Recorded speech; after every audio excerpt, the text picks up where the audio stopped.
Welcome to Sweet Life Beat Life. We hope this video helps. In this video, I will show you how to make peanut butter ganache.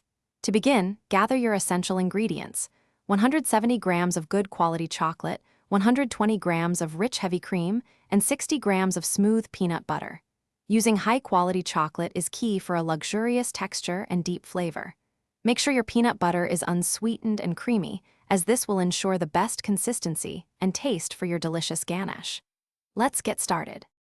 Next, we'll prepare the base of our ganache. Gently heat the 120 grams of heavy cream in a small saucepan over medium heat until it just starts to simmer around the edges. Do not let it boil vigorously. Once hot, pour the cream directly over your finely chopped 170 grams of chocolate in a heat-proof bowl.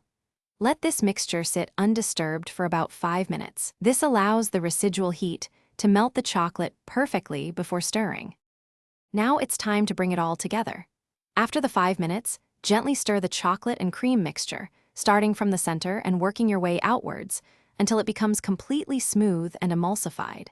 Then, add the 60 grams of smooth peanut butter to your warm ganache. Whisk the mixture thoroughly until the peanut butter is fully incorporated, creating a beautifully glossy and uniform ganache. This step ensures a consistent flavor throughout. Finally, let's prepare our ganache for use.